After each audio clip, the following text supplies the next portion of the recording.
His real name wasn't Genghis Khan. He was born Temujin around 1162 near the border of Mongolia and Siberia. The name Genghis Khan came only in 1206 when he was proclaimed leader of the Mongols at a tribal assembly.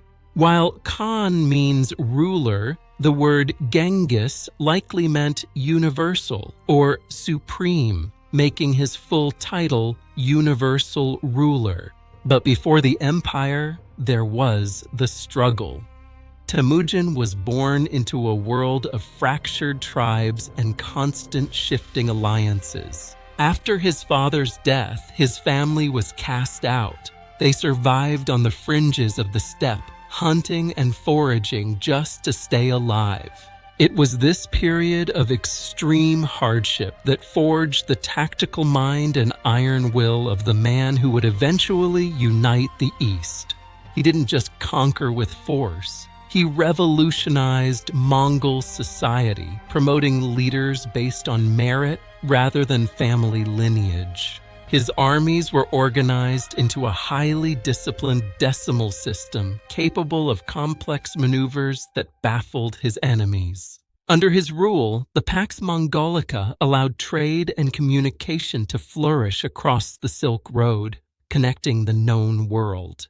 At its peak, the Mongol Empire was the largest contiguous land empire in history, stretching from the Pacific to the Caspian Sea. To some, he was a ruthless conqueror. To others, he was a visionary statesman who brought stability to a chaotic world. But his influence is undeniable. To this day, the legend of the universal ruler lives on in the very DNA of the nations he touched. The story of Temujin is a testament to the power of resilience and how one man can change the course of history forever. Fact 2. His childhood was one of survival. Long before he was the great Khan, he was a boy pushed to the absolute edge of existence. In 1171, when Temujin was only 9 years old, rival Tatars poisoned his father, Yesugei, during a journey across the plains. With their protector gone, his own tribe, the Taichiud, saw no value in a widow and her children. They expelled his family, leaving them for dead. This left his mother, Hoilun, to raise 7 children alone in the wilderness. She was forced to forage for wild onions and berries just to keep them from starving. Temujin grew up hunting small game and fishing in the cold rivers. The steppe was no longer a home, it was a battlefield for daily survival. It was this deprivation that stripped away any softness. In the freezing shadows of the Khenti Mountains, the iron will of a conqueror was forged. Tensions within the family were high. Competition for food was so fierce that it led to a dark turning point in Temujin's life. At 14, Temujin killed his own half-brother Better over a dispute about a hunt. It was a cold, calculated act to establish his authority. But more trials followed. He was captured and enslaved by the very tribe that had abandoned him, spending months in a wooden collar. His eventual escape, crawling through rivers and hiding in plain sight, marked the end of his childhood and the beginning of his legend. Temujin didn't just survive the steppe, he mastered it. The boy who was left to die would return as the man who owned the world. Next time, we explore the secret weapons that made his army unstoppable. Join us as we uncover the rise of the great Khan. Fact 3. He was once a slave. It is the darkest chapter of his youth, a time when the future ruler of the world was owned by his enemies. At one point in his youth, Temujin was captured and enslaved by the very clan that had abandoned him, the Taichiud. For months, he was forced to wear a heavy wooden collar, a constant physical reminder of his status as a prisoner and a slave. He was paraded through their camps, humiliated daily by those who feared the spirit they couldn't quite break. But captivity didn't crush him. It sharpened him. He watched. He learned. He waited for the single moment when their guard would slip. The escape wasn't just about freedom. It was about proving that no cage could hold the man who was destined to unite the world. During a great feast, when his captors were distracted by drink and celebration, Temujin saw his chance. He struck his guard with the very wooden collar meant to restrain him and disappeared into the darkness of the steppe. He spent hours submerged in a cold river, breathing through a reed as his pursuers searched the banks just feet away. He was eventually found and hidden by a sympathetic family who risked their own lives to help the runaway slave. They gave him a horse and a bow, sending him back to the family that had thought him lost forever. Temujin eventually managed to escape, but the lesson of his captivity stayed with him. Never again would he be at the mercy of others. From that day forward, the former slave would only ever be the master. The world was now his to conquer. The legend of the Great Khan continues. Fact 4. He built the largest land empire in history, a feat of conquest and administration that has never been matched. At their peak, the Mongols controlled between 11 and 12 million contiguous square miles of territory. To put that in perspective, it was an area roughly the size of Africa, held together by a single sovereign will. It stretched from the Pacific coast of China, where the Great Khan's word was law, all the way to the heart of Eastern Europe, where the arrival of the Mongol horsemen changed history forever. This wasn't just a conquest of land, it was a revolution of connectivity that spanned the entire known world. Under the Great Khan, the world became smaller. The Yam postal system allowed news to travel faster than ever before. Diverse cultures were brought under a single rule, sharing ideas, technologies, and enjoying a rare period of religious tolerance. While most empires crumble under their own weight, the Mongol structure was built on merit and iron discipline. It changed the map of the world forever, creating borders and identities that persist to this day. Genghis Khan didn't just build an empire, he laid the foundation for the modern globalized world we live in. The footprint of the Great Khan remains carved into the earth itself. He promoted people based on skill, not birth.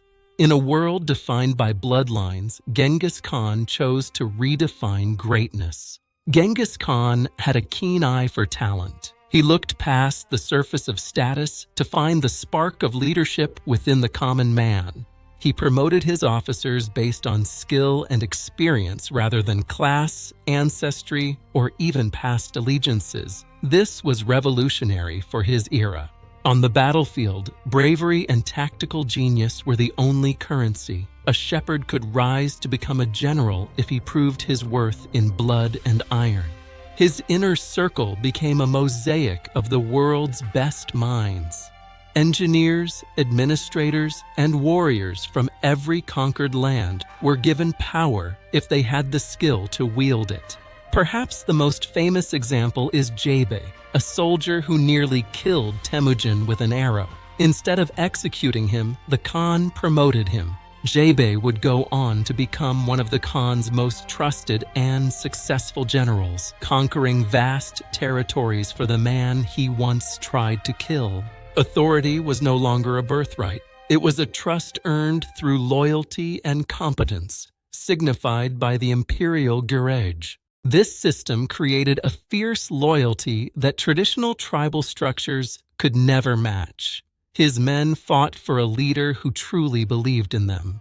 The result was an empire that functioned with the precision of a clock and the power of a storm, led by the best of the best. By promoting skill over birth, Genghis Khan didn't just build a military. He built a meritocracy that would inspire leaders for centuries to come.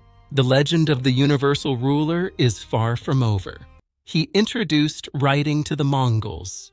Before Genghis Khan, the Mongols were a people of memory and oral tradition alone.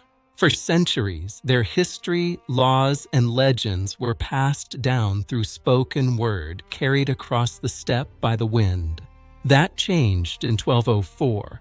When Temujin captured a Uyghur scribe named Tata Tonga, he saw the power of the written word and demanded it for his own people. Genghis Khan ordered the adoption of the Uyghur script, creating the first written language for the Mongol people, one of his most lasting contributions. He insisted that his own sons and the children of the elite learn to read and write, ensuring the empire could be managed with precision. This wasn't just for poetry, it was for power. With writing came the Yasa, the first unified code of Mongol law. Documents and decrees could now travel thousands of miles, carrying the great Khan's will to the furthest corners of his vast territory.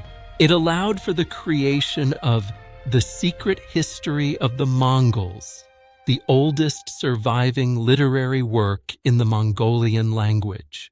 By giving his people a voice that could be seen, Genghis Khan transformed a nomadic confederation into a sophisticated, literate civilization. Though the empire eventually fractured, the script he adopted remained the official writing of Mongolia for over 7 centuries. Genghis Khan was more than a conqueror. He was a visionary who gave his people the tools to record their own legend forever. The story of the universal ruler is complete. At the height of the Mongol Empire, he created one of the world's first and most efficient postal systems. This was the Yam system, a network of messenger and postal stations installed every 15 to 40 miles across the empire. Each station was fully stocked with food and fresh horses, ready for a rider to swap and continue their journey without delay. It was so fast that messages could travel over 100 miles in a single day, unheard of in the 13th century. Security was tight. Users required official passports, an early precursor to the modern travel document. Historians often call it the ancient version of the Pony Express, but on a much grander continental scale. But the Yam system wasn't just for military orders.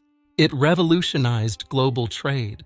By securing these routes, Genghis Khan ensured that ideas, goods, and cultures could flow safely along the Silk Road. Information became the empire's greatest currency.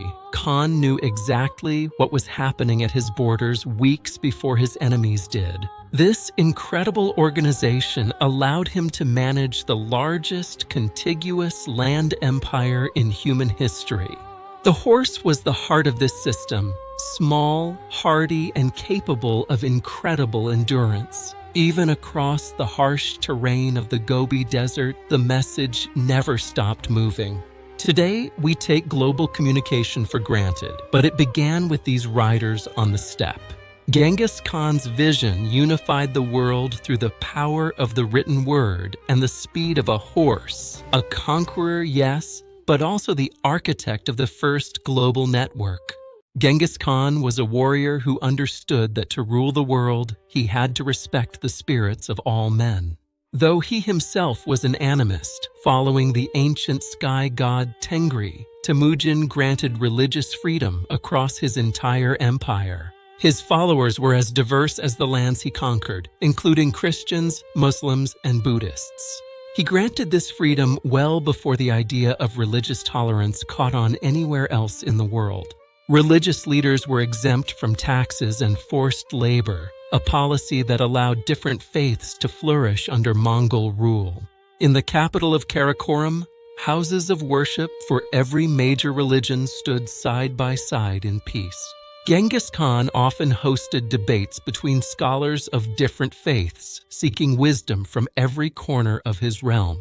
He believed that all religions were like the fingers of a hand, different paths leading to the same divine power. This tolerance wasn't just kind, it was strategic, ensuring the loyalty of conquered peoples and preventing religious rebellion.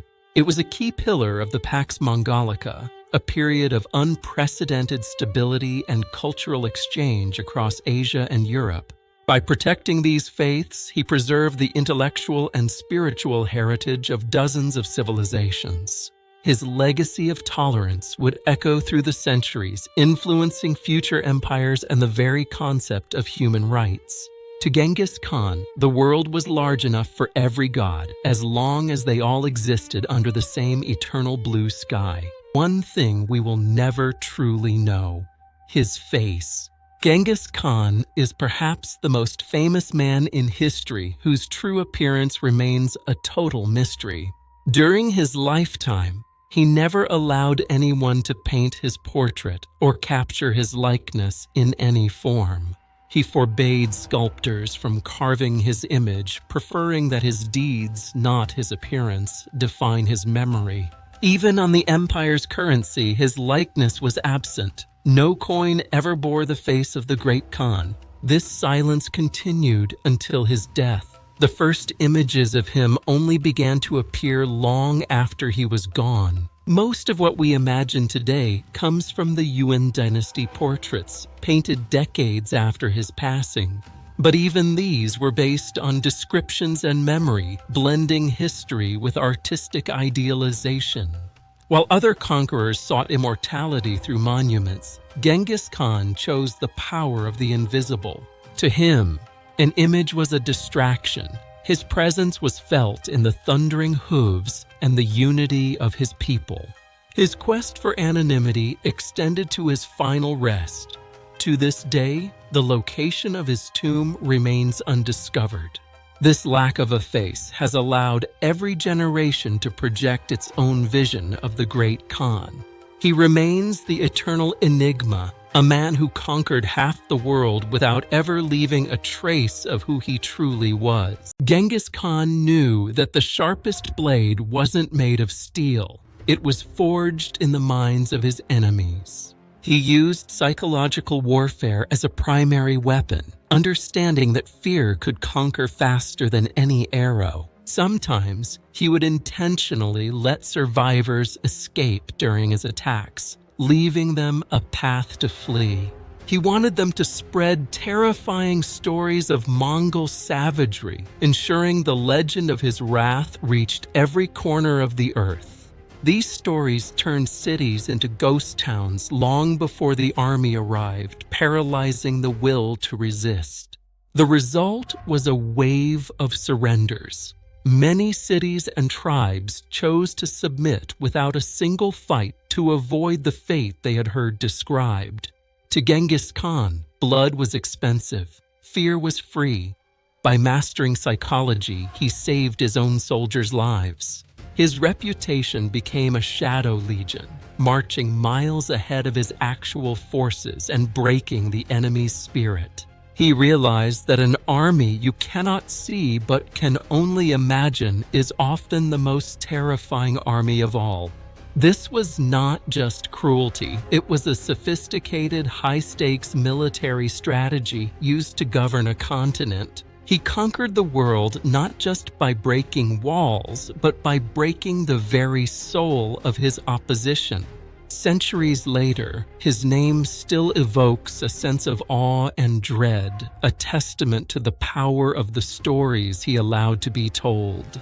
The great Khan built the largest empire in history, but his most enduring monument was the silence of those who surrendered. Genghis Khan was not just a conqueror of land, he was a conqueror of chaos, bringing order through a radical code of law. This was the Yasa, the Great Law, a set of rules that transformed a fragmented tribal society into a disciplined empire.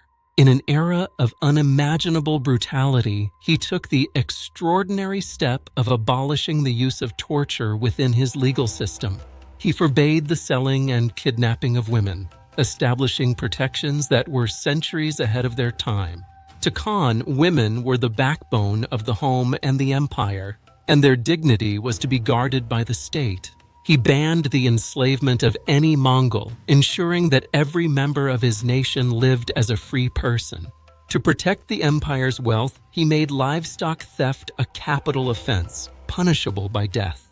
Perhaps his most radical move was the abolition of inherited aristocratic titles. Leadership was no longer a birthright. Under Genghis Khan, you earned your position through merit, loyalty, and bravery. This allowed the most talented minds to rise to the top, regardless of their bloodline or tribal background. The law applied to everyone, from the lowest soldier to the sons of the Khan themselves. No one was above the Yasa.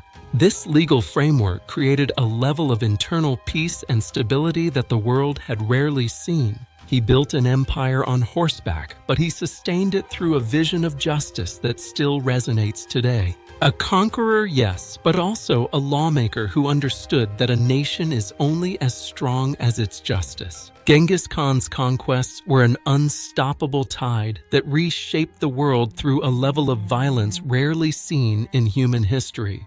It is estimated that his campaigns caused the deaths of roughly 40 million people, a staggering percentage of the global population at the time. The impact was felt most severely in China, where entire regions were depopulated as the Mongol war machine pressed forward. From the Great Wall to the borders of Europe, the cost of the empire was measured in lives lost and cities silenced. The area that is now Iran suffered an equally devastating fate. Ancient centers of learning and trade were reduced to ash. In some regions, the population would not recover for centuries. The silence left behind was the true mark of his conquest. While he unified the Silk Road and allowed for global exchange, that peace was built upon a foundation of unprecedented carnage. The destruction of irrigation systems and urban centers crippled civilizations that had stood for 1,000 years.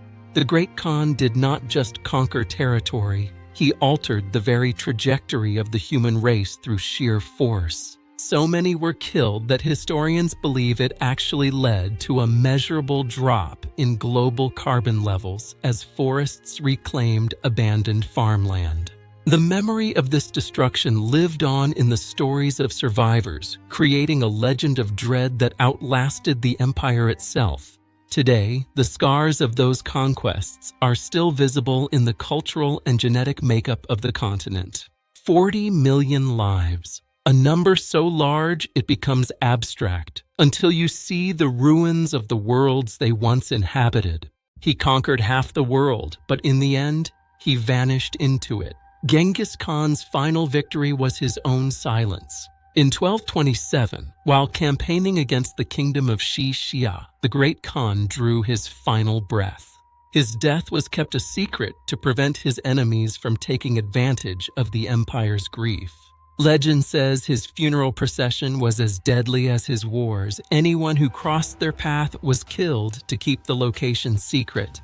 Even the soldiers who buried him were reportedly executed by another group of soldiers who were then executed in turn. One story tells of a river diverted over his grave to ensure it could never be disturbed by human hands. Another says 1,000 horses were driven over the site until the ground was as smooth and unmarked as the surrounding steppe. 8 centuries later, despite satellite imagery and global expeditions, the Earth has not given up its secret. Archaeologists have combed the Mongolian wilderness, searching for clues in the sacred Burkhan Khaldan Mountains. This region, known as the Ich-Korig, or the Great Taboo, was forbidden to all but the Mongol royal family for centuries. Entering this sacred ground was once punishable by death, protecting the Khan's rest with a wall of fear and tradition. To many Mongolians, the tomb's discovery is not a goal, but a violation of the Khan's own wish to remain at peace. He remains the only world leader of his stature whose burial place is unknown, a ghost in the very land he unified. He perfected a system known as daughter diplomacy, marrying his daughters to the kings of allied nations. But these alliances came with a price. The new son-in-law was immediately assigned to lead dangerous military campaigns in Mongol wars. While the husband was away at war, the daughter took over the day-to-day rule of the kingdom, governing with the spirit of the Great Khan. The mortality rate for these kings was high. Most of Genghis Khan's sons-in-law died in combat, serving the interests of the empire. This was no accident. Their deaths left his daughters in total control, creating a loyal buffer zone around the Mongol heartland. These daughter kingdoms acted as a living shield, protecting Mongol lands from any external threat. It was a ruthless but brilliant strategy that ensured stability through both blood and marriage. His daughters were trained from birth to be leaders, capable of managing complex bureaucracies and maintaining the law of the Yasa. Through his daughters, Genghis Khan maintained a global network of control that spanned thousands of miles. Their rule was a testament to the fact that the Mongol Empire was built as much on political acumen as it was on horse archery. To the great Khan, loyalty was everything, and he knew no one was more loyal than the daughters who bore his name. This strategy helped unify the world, securing a legacy that would endure for generations under the rule of his heirs. As the Mongol Empire expanded, so too did the bloodline of the man who led it, spreading across the vast reaches of Asia and beyond. Genetic studies suggest that approximately 1 in 200 men worldwide carry a Y chromosome lineage directly linked to Genghis Khan. That means around 0.5% of the global male population today can trace their ancestry back to the Mongol ruler. Millions of men across every culture and continent unknowingly carry the biological signature of the great Khan. The scale of this genetic impact is unparalleled in human history, a testament to the sheer magnitude of his influence. Scientists discovered this super lineage while studying the global variation of human DNA, finding a pattern that pointed back to a single ancestor. That ancestor lived roughly 800 years ago, matching the exact time and location of the Khan's rise to power. It is a silent thread of history that connects the ancient steppe to the modern city, bridging centuries in a single strand of DNA. The Mongol Empire may have fallen, but in a very real way, Genghis Khan's empire is still growing. He achieved a form of immortality that no monument could ever provide. He became a part of the human race itself. Conqueror, lawmaker, and ancestor, he unified the world through sword and law, and now through his descendants. 8 centuries later, the ghost of the great Khan is more than a memory. He is among us. Perhaps the ultimate conquest isn't over land, but over time itself.